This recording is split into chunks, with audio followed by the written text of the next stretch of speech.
Втор дневник, добар ден.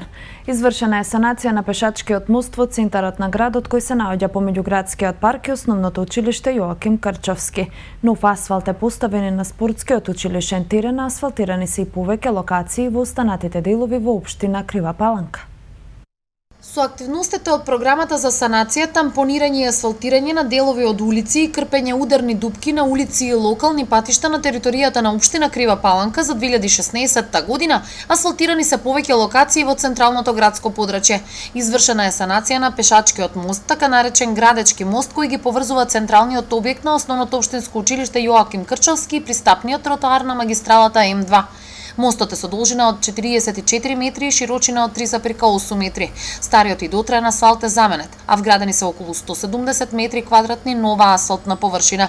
Освен мостот, асфалтиран е и пристапниот пат помеѓу училиштето и градскиот парк со површина од 150 метри квадратни. Од локалната самоуправа истакнаа дека со одлука на Советот на општината асфалтиран е и спортскиот терен на училишниот двор на централниот објект на Јоаким Крчовски, а во рамки на оваа програма деновиве асфалтирани еден крак од улицата Наско Тамбурков во населба Скрљава, како и новиот пристапен пат до здравствениот дом Димитар Арсов. Градежните активности продолжуваат и во текот на наредните денови согласно предвидената динамика и временските услови. Со програмата за санација, тампонирање и асфалтирање на делови од улици и крпење ударни дупки на улици и локални патишта на територијата на Крива Паланка за 2016 од општинскиот буџет се издвоени вкупно 11,8 милиони денари. 12-годишно девојче од Куманово во саботата паднало од прозорец од трети кат од станот во кој живее на улица 4 јули. Девојчето е надвор од животна опасност. СВР Куманово поднесе кривична пријава против 19-годишната АМ од Куманово поради постоење основни на сомнение за сторено кривично дело – убиство на дете при породување, и против ДВ од Куманово поради постоење основни на сомнение за сторено кривично дело силување во обид во два одвоени случаи. Мавра Билтен. Во текот на вчерашниот ден во СВР Куманово лекар од Општа болница Куманово пријавил дека на 1 октомври околу 18 часот било донесено 12-годишно девојче од Куманово, кое паднало од прозорец од трети кат од станот каде живее на улицата 4 јули. По укажаната помош, девојчето веднаш било пренесено на детска хирургија во ургентен центар Скопје, каде и биле констатирани тешки телесни повреди, и тоа набиен граден кош и фрактура на десната нога. Девојчето се наоѓа надвор од животна опасност, а се превземаат мерки за целосно расчистување на случајот. СВР Куманово поднесе кривична пријава против 19-годишната АМ од Куманово поради постоење основи на сомнение за сторено кривично дело убиство на дете при породување. Пријавената на 18 август годинава, откако добила породилни болки, се затворила во тоалетот каде родила живо женско дете, кое потоа го ставила во корпа за отпадоци и го фрелила зад семејната куќа. Од страна на полициските службеници бил извршен увид на местото на настанот, а од извршениот претрес било пронајдено мртвото новороденче. СВР Куманово поднесе кривична пријава против 42-годишниот ДВ од Куманово поради постоење основи на сомнение за сторено кривично дело силување во обид. Пријавениот на 21 септември 2016 година околу 15 часот дошол во дворот на оштетената ЖБ во село Бајловце и со употреба на физичка сила се обидел да изврши силување на истата. Во еден момент оштетената успеала да побегне пошто го пријавила случајот. Во Куманово тргна одбележување на детската недела, која што годинава се организира под мотото "И децата се прашуваат" и ќе трае до 9 октомври. По тој повод ученици и дечиња од градинките беа на прием во општина Куманово.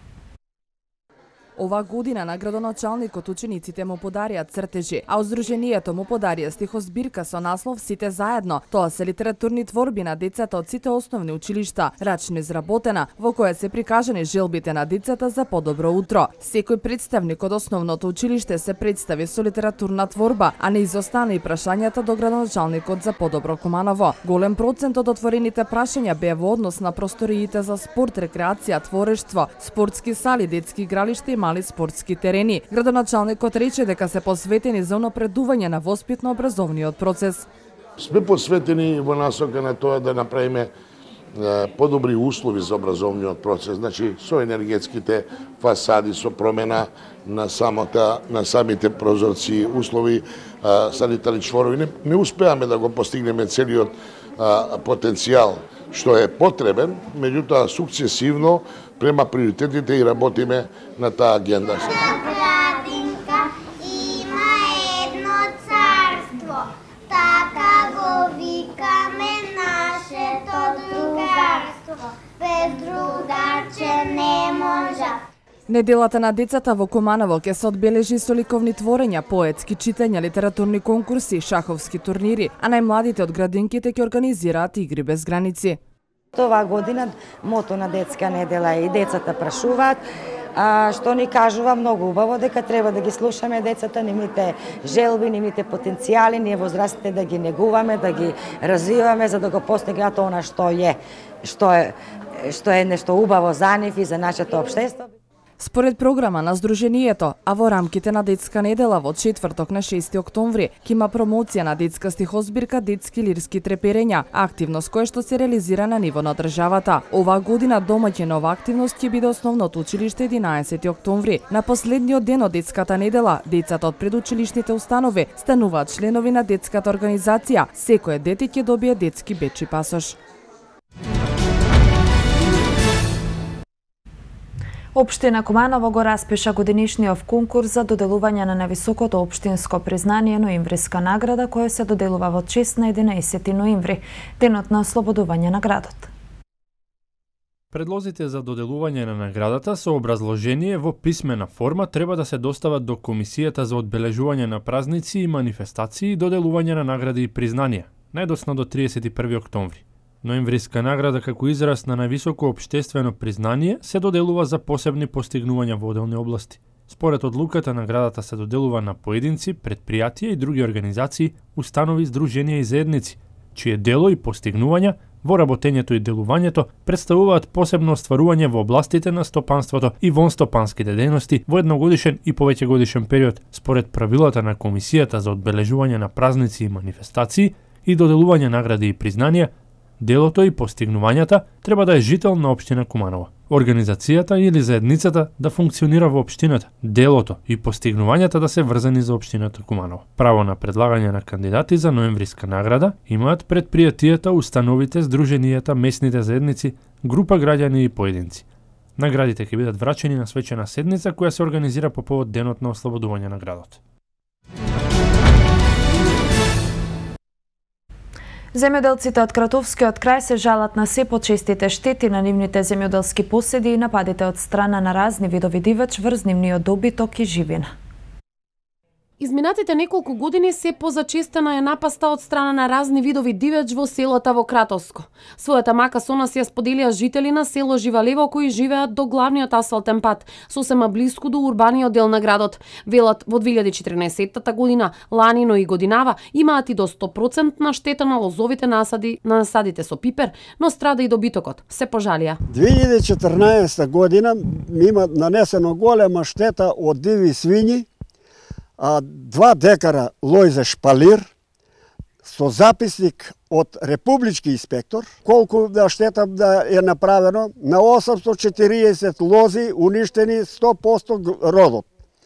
На 20 нови садници уништени од корен, 70 квадратни пипер уништен и тикви, бостан, тоа е све уништено.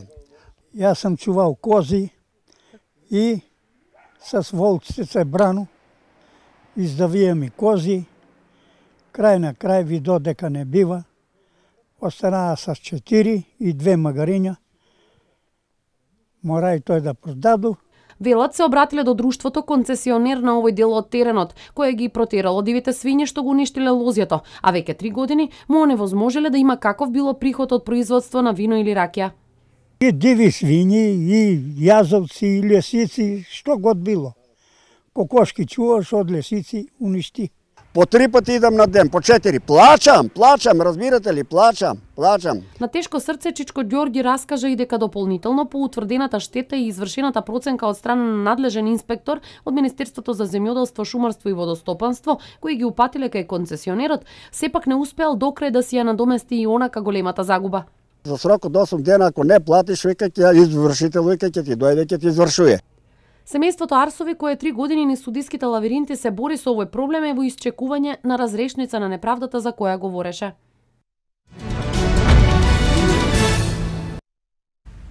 Денеска и утре на подрачјето на општина Куманово ќе се врши есенска дератизација против глувци. Се предупредуваат граѓаните да не се движат во близина на поставените мамци, а во случај на наоѓање на родентицидот на отворено да не го допираат. Ке се дератизира на јавно зелените површини покрај кеот, во градските паркови, зелените површини на плоштадот и пред јавните установи и институции.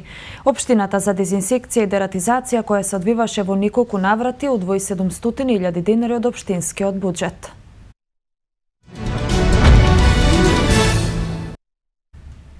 Лидерот на ВМРО ДПМН Никола Груевски го промовираше проектот за изградба на 140 државни детски градинки, од кои 100 ќе бидат комплетно нови. Проектот, според проекциите, ќе чини околу 25 милиони евра. Потребно е растеретување на капацитетите за сместување на децата во предучилишна возраст, со што ќе се одговори на реалните потреби за згрижување, истакна лидерот на ВМРО ДПМН Никола Груевски при промоцијата на проектот за изградба на 140 државни детски градинки, од кои 100 ќе бидат комплетно нови. Проектот, според проекциите, ќе чини околу 25 милиони евра, а ќе се реализира од 2017 до 2020 година. Објавувам нов проект за периодот 2017-2020 година. Новиот проект предвидува изградба на најмалку 140 државни детски градинки. Изградба на најмалку 140 државни детски градинки, од кои 100 комплетно нови градби и 40 детски градинки, кои ќе се отворат во постоечки, а не искористени државни објекти, откако претходно ќе се инвестира во нивно реновирање и комплетно адаптирање. Приоритет во рамки на овој проект ќе имаат општините кои имаат најголема потреба од нови капацитети за згрижување. Груевски нагласи дека за прв пат се развива и приватната иницијатива, односно се помага и потикнува отворањето на приватни градинки. Планирано е наскоро потикнување на отворање на 10 нови приватни градинки. Почнувајќи од 2016 година, преку Агенцијата за вработување, отпочнавме со нова мерка доделување на неповратни средства, грантови, за набавка на основни средства и опрема за физички и правни лица кои ќе сакаат да отворат приватни установи за деца, детски градинки, во висина од 600.000 денари, односно грант од 10.000 евра за секој кој ќе отвори приватна детска градинка. Планираме наскоро да потикнеме отворање на најмалку 10 нови приватни градинки и треба со тоа да се отворат и најмалку 50 нови работни места и да се создадат околу 500 нови места за згрижување на деца. Во последните 7 години отворени се 13 јавни општински установи детски градинки, 17 објекти и 22 групи во други просторни услови кои работат како градинки и ја имаат истата функција. Или севкупно се отворија 52 градинки на целата територија на Република Македонија, истакна Груевски. СДСМ го менува начинот на работа. Ке отвараме вратите за граѓаните, рече вчера лидерот на опозицијската партија Зоран Заев на 20-тиот конгрес на социјалдемократите, што се одржа во хотелот Александар Палас и на кој беше представена новата предизборна програма насловена План за Македонија. Лидерот на СДСМ најави голем број мерки што партијата би ги спровела ако дојде на власт, например 20 до 50 милиони евра државна помош за мали и за средни предпријатија. Просечна плата од 30.000 денари, а минимално од 16.000. Помош за фирмите за да вработуваат нови лица, зголемена социјална помош, зголемени субвенции за младите земјоделци, 10.000 евра неповратна државна помош за бизнис идеја и многу други мерки. Ќе имаме прилика да ги споделиме со вас и нашите визии за подобар живот во Македонија. Но пред сите нас решивме да го слушнеме гласот на оние поради кои ја водим оваа битка, а тоа се граѓаните. Рековме дека човекот ќе ни биде на пиедесталот. Тоа ќе го покажеме и докажеме и денеска. Замоливме повеќе наши сограѓани од разни краишта на нашата земја да ни се обратат. Конгресот почна со говори на студент вработен во јавна администрација, текстилна работничка, пензионерка и земјоделец. Тие изнесуваа барања до новата влада, што би ја предводил СДСМ, а решенијата за нивните проблеми треба да бидат содржани во програмата на опозицијската партија за изборите. На Конгресот подршка за опозицијата дадоа и европските социјалисти Ричард Ховит, Кен Хорстед и Джакомо Филиберг. Бензините од ноќеска на полноќ поевтинуваат за половина динар по литар, а цената на дизел горивата останува иста, одлучи денеска регулаторната комисија за енергетика. Со одлуката се врши намалување на рафинериските и на малопродажните цени на нафтините деривати во прусак од 0,93, односно за 0,56%. Новата малопродажна цена на Euro Super BS 95 изнесува 61,5, а на Euro Super BS 98 63 динари за литар. Цените за евродизел и на екстра лесното масло за домаќинство не се менуваат, односно остануваат 48 и 36,5 динари за литар. Со одлуката на регулаторната комисија за енергетика за 0,3 динари за килограм се намалува и малопродажната цена на мазотот М1 НС и сега ќе чини 22,4 динари за килограм.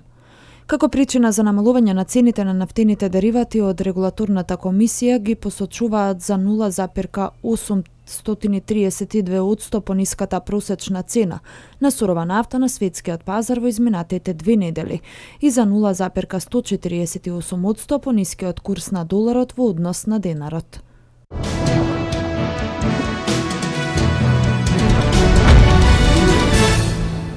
Рускиот председател Владимир Путин потпиша декрет со кој го суспендира договорот меѓу Русија и Соединетите Американски држави склучен во 2000 година за уништување на вишокот плутониум. Неуспешни референдумите во Унгарија и Колумбија. Рускиот председател Владимир Путин потпиша декрет со кој го суспендира договорот меѓу Русија и САД, склучен пред 16 години за уништување на вишокот плутониум. Како причина за раскинувањето на договорот беа наведени непријателските акции на САД и тоа што Вашингтон не ги почитувал одредбите кои биле утврдени. Споменатиот договор е основа на преговорите кои траеат десетина години, кога нуклеарните сили на САД и Русија одлучија да го спречат повторното користење на плутониум од демонтираните нуклеарни боеви глави, така што ќе го уништат. Договорот ги обврзуваше земјите потписнички да го уништат плутониумот со цел повеќе да не биде употреблив како нуклеарно оружје. На локалните избори во Босна и Херцеговина најмногу гласови добила кандидатите на националните партии. Најмногу гласови во Федерацијата освоила коалицијата на партијата за демократска акција и Сојузот за иднината на Босна и Херцеговина, додека во Република Српска Сојузот на независните социјалдемократи на Милорад Додиќ. Според првичните резултати на локалните избори во Босна и Херцеговина, на гласање излегле 1.723.140 избирачи, или 53,88%. Референдумот во Унгарија за планот на Европската Унија за прераспределба на мигрантите меѓу земјите членки според утврдени квоти не успеа поради малиот одзив на гласачите, соопшти Централната изборна комисија. На гласачките места излегле само 43% од гласачите, па резултатите од изјаснувањето се наважачки, се наведува во соопштението. За правна валидност на референдумот одзивот требаше да изнесува 50% плюс 1 гласач. Од оние кои излегле да гласаат, безмалку 98% се изјасниле против квотите на Европската Унија. Па унгарскиот премиер и лидер на владеачката десничарска партија Фидес Виктор Орбан прогласи победа на референдумот. Колумбиските гласачи на референдум го отфрлија мировниот договор меѓу владата на Колумбија и бунтовничкото движење Револуционирни вооружени сили на Колумбија ФАРК. Според Државната изборна комисија по преброените гласови од повеќе од 99% изборни единици, 50,2% од колумбијците биле против, а 49,8% се изјасниле за договорот, што и стави крај на 52 годишната герилска војна меѓу владините сили и левичарските бунтовници. Разликата е минимална и изнесува само 63.000 гласови од гласачкото тело од 13 милиони колумбијци. Минатата недела во историскиот град Картагена мировниот договор го подпиша колумбискиот претседател и водачот на ФАРК по безмалку 4 години преговори.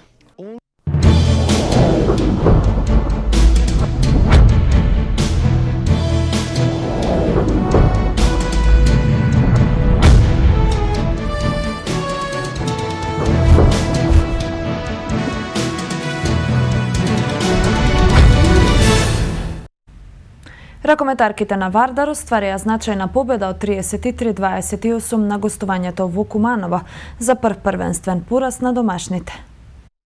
Вардар успеа да победи со 33-28 во дуел од трето коло во најквалитетното македонско друштво, за прв загубен надпревар за Куманово во првенството досега. Првиот дел го реши дуелот, Кумановки дозволија предност на Вардар, може подобро да се представат во одбраната. Вардар на полувреме победе со 20-10. Вториот дел го одбележа далеку подобро издание на Кумановки, беа поефикасни, намалувајќи го водството на 5 погодоци.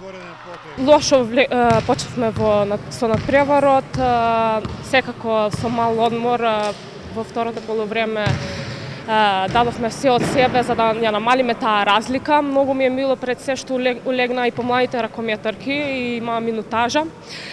Секако ова ни е прв пораз на домашен терен и се надевам дека ќе го надминеме и во понеделник ќе почнеме со подготовки за следниот надпревар со Металург.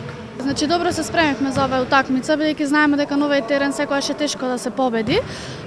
Па затоа не се спремивме добро и дојдовме спремни за да победиме тука и сериозно си ја свативме работата. Ни пружаа добар напор девојките, меѓутоа сепак со добра игра успеавме да победиме.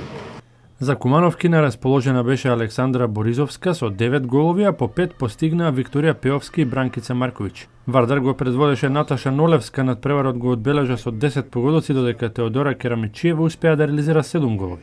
Одлично издание понуди голманката на Кумановки Ивана Дичковиќ со 10 одбрани.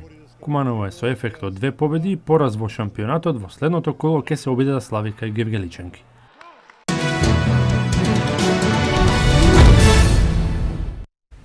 Ракометарките на Куманово сезонава заслужено се меѓу омилените спортски представници на градот. Како и да е, за респект од љубителите на спортот во градот ке се надпреваруваат и кумановските ракометари. Во првото коло ракометарите на Куманово се истакнаа со одлично издание. Како и да е, беа поразени од Ринија со 28-27 во интересен надпревар. Во ведното полувреме било квалитетно и изедначено, Ринија на одмор можела да се пофали со 2 погодока предност. Паузата им била од полза на кумановци. Во вториот дел се играло гол за гол, а во наинтересниот дел можеле да освојат барем еден bod, како и да Рине успеала да слави. Во екипата на Куманово со изданието се истакнале Тасевски и Ангеловски, заедно со голманот Георгиевски.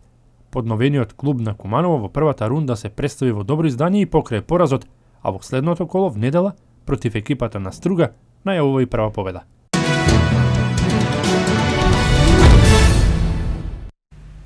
Во изминативе денови се одигра и второто коло во Лигата на шампионите, по кој Европската ракометна федерација ги одбра своите фаворити. На листата на најдобри голови имаше место за наш представник, ракометарот на Вардар Шишкарев, кој со својот магичен погодок против Мишков Брест ја освои јавноста и симпатиите на луѓето од Европската ракометна федерација. Ова се 5 најмајсторски голови од втората рунда на елитното надпреварување.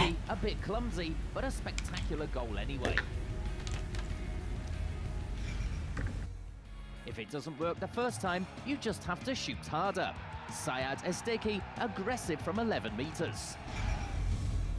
Another Kemper, this time from wing to wing, and also the equalizing goal in a draw. Dmitry Kornev, nerves of steel. only one is better.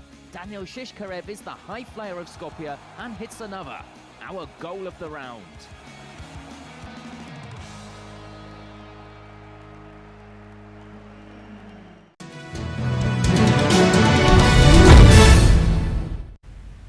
Селекторот на македонската репрезентација Игор Ангеловски прозиваше на собирот на националниот тим за предстојните 2 квалификацијски надпревара, кои против Израел и против Италија ги играме на 6 и 9 октомври во Скопје. Ангеловски ќе може да смета на сите расположиви сили, верувајќи дека ќе се минат квалитетни неколкудневни подготовки, зашто поподготвени да ги дочекаме дуелите со двете селекции. Добро е што во најдобар ред ќе ги дочекаме двата дуела, ме радува формата на Алиовски, Јаховиќ, Несторовски, Ристовски. Сето тоа кажува дека може да одиграме квалитетно и да ги израдуваме нашите навивачи, кои посакувам да дојдат во што поголем број на дуелот со израелците, вели македонскиот селектор. Репрезентативците тргнуваат со подготовките во пресред на дуелот со Израел на 6, надпреварот против Италија на 9 октомври.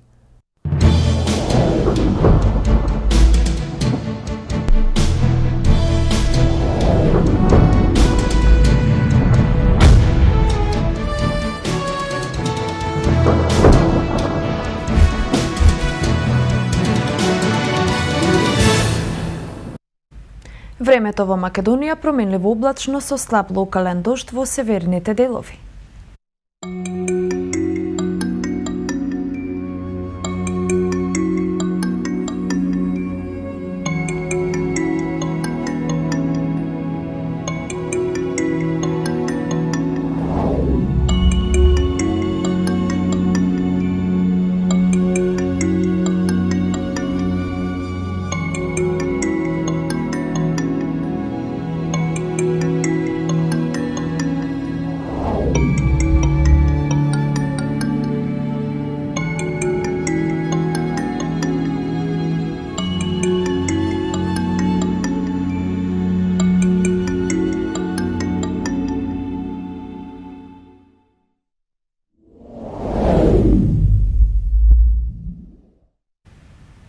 Тоа беше се што подготвивме за вториот дневник. Бидете со нас и во 20 часот. До тогаш останете на К3 и имајте пријатно попладне.